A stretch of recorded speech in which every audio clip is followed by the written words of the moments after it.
The UDL in 15 Minutes logo, a circle around the words UDL in blue, in yellow, and 15 Min in red, followed by a map showing where the three First Nations tribes live across New Brunswick.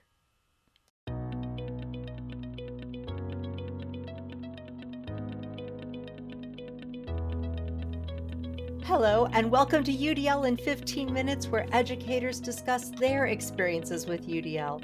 I'm Louie Lord Nelson, UDL author and leader. Today, I'm talking with Jana Nicol, the First Nations education coach in the New Brunswick Public Schools in southern New Brunswick, Canada. Jana was a guest for the 10th episode of UDL in 15 Minutes and has graciously accepted my invitation to return and talk about how she has grown and changed through her use of UDL framework. Hi, Jana, welcome. Hi, Louie. I'm so excited to be back. It's just wonderful to be here, just joining in from the unceded ancestral territory of the Wolastoqiyik near Manaquest, where the sea takes the land, which is also known as St. John, New Brunswick. Thank you so much for inviting me back on. Oh my gosh, absolutely. So, when I interviewed you last, you were a grade 3 elementary educator at Island View School in St. John, New Brunswick. And we talked about how you promoted executive functioning. And I can't believe it was 4 years ago. So, why don't you catch us up on what other positions you've held since then and what you're doing now? Shelves of clear boxes holding math manipulatives, followed by a photo of Jana's third grade students. Oh wow, yeah, no, it has been wild, and I will also mention too that it's been 4 years since we've done this, and I've been doing the UDL project now for we're coming up on the 10th year, and so but the UDL I think has been the constant because everything else seems to change. So I returned to the classroom. I was teaching grade 3 when we were last together, and then I returned to resource teaching position, which I had done previously, supporting the K to 2 team at Island View School. And then COVID started that March, and a lot of stuff changed, as it did everywhere. But there were a lot of teachers, mass redeployment of staff just to try to have class sizes as small as possible in our system. And so I ended up returning back to the classroom teaching a sweet little grade 2 class. And then I started my journey with district office as a math coach. And then I returned to Island View to do grade 3 for a few months before coming back to district as a First Nations education coach, which I've been doing for just over a year now. A male elder tapping on a large drum on a stand, while 5 young students and the school principal hold drumsticks waiting to tap the drum. Awesome, awesome. And I'm going to clarify because we have listeners literally from around the world. So, redeployment in Canada sounds like they pulled every available educator and had them working directly with learners. Is that right? Yeah, the idea, I guess, was to make the classrooms as small as possible, to, kind of help limit the spread as much as we could. And our education in New Brunswick, especially for K to 5, was continuous for most of the pandemic. So that was really great. But to try to keep those numbers down on a temporary basis, yeah, a lot of people did return to the schools. And so thankfully, we've since been able to have people return to roles that they were in prior to the pandemic, and we're back to capacity in that fashion. So that's great. A piece of birch bark with a leaf etching, and a round wooden disc with quill work weaving around the edges. Yeah, that's great. That's great. Thank you. Okay, so how did UDL affect how you approached those positions that you talked about? And then do you think you approached the work differently than others who don't know about the framework well or at all?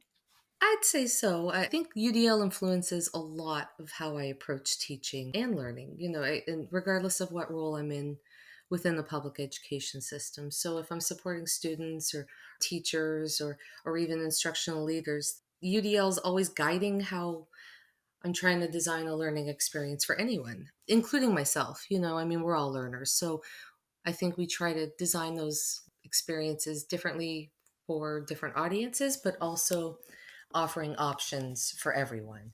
So things that I might suggest, choices I make, or options I might suggest to colleagues are guided by the better practices that are all embedded in the UDL framework. So I think when we're respecting variability and always making efforts to make those learning environments more inclusive to everyone, we can teach students or any learners where they are. And so the UDL mindset is evident in our practice and in our discussions in any role we serve if we're always thinking in that way. Yeah, nice, nice. So, like you said, you're now the First Nations education coach, and I'd love for you to describe that role, but also share how you utilize UDL in that role. Teachers on either side of a very long strand of sweetgrass rope they've woven together during one of their PDs. Sure. So I work in southern New Brunswick and I support the kindergarten to grade 12 teachers in there's about 70 different schools across the school district. And so what we're trying to do is help all the teachers incorporate indigenous cultures, histories, languages, and worldview in the classroom. And so this is really significant right now because our curriculum's undergoing some big change. We're piloting it this year, but it goes system wide next year, and there is Wabanagi content in every grade and subject area. So, yeah, I guess for the listeners, the Wabanagi Confederacy would include the First Nations communities of Atlantic Canada and Maine. And so every teacher will be expected to teach Wabanagi content. So building their capacity to deliver that content effectively and also respectfully is really important. Got it. So then, when you're thinking about, gosh, delivering this information to the teachers, what does that look like? What does professional learning look like? Yeah, so professional learning is really important with this portfolio because I think so many of us grew up learning very little about Indigenous peoples and cultures, especially those of us who are not Indigenous.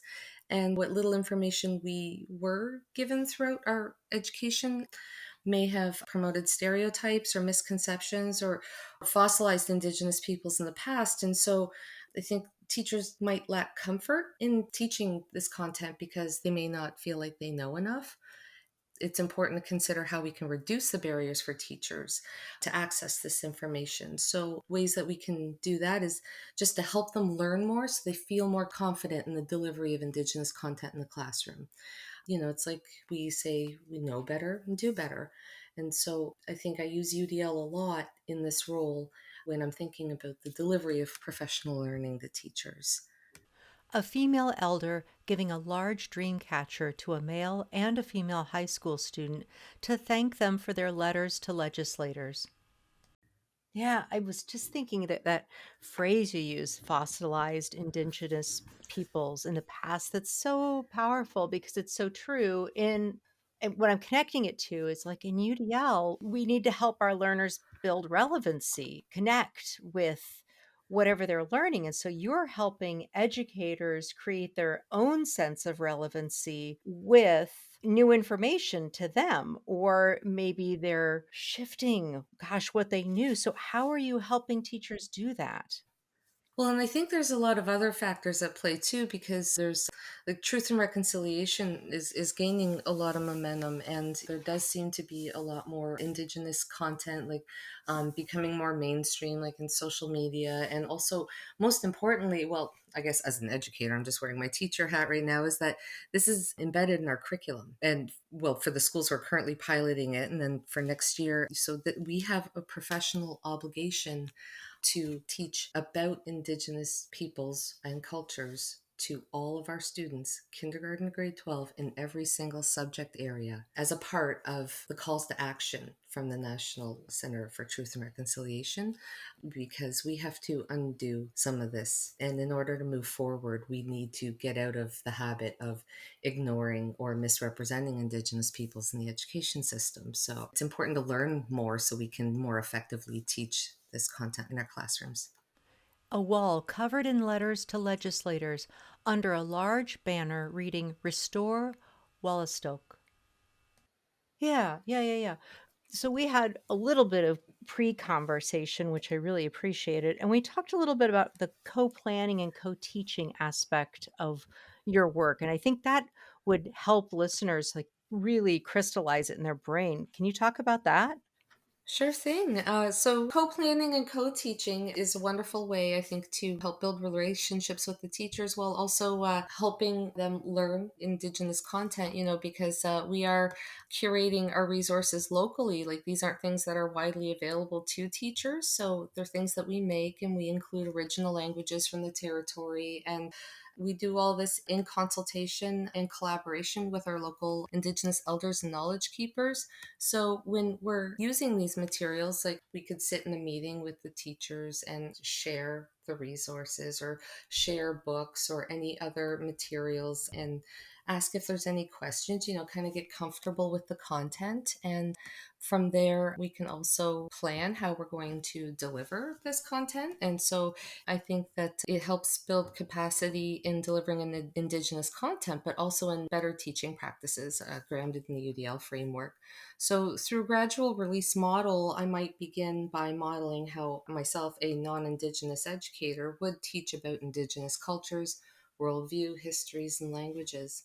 And in doing so, I'm trying to weave in those UDL practices in my teaching. So, we might talk about why we're learning and what we're learning and how it relates to our learning goals or our curriculum, but always in student friendly language. And then I try to employ wait time, making efforts to maybe build collaboration and community through just getting to know them in the short time we're together, or giving them time to work in pairs or small groups, giving some opportunity for self assessment and reflection, offering some choice to students in how they learn or how they show what they've learned. And also through those conversations with teachers in the planning and the reflection stages of the coaching process, I explicitly communicate the better practices that I've modeled in the lesson, many of which are embedded in the UDL guidelines.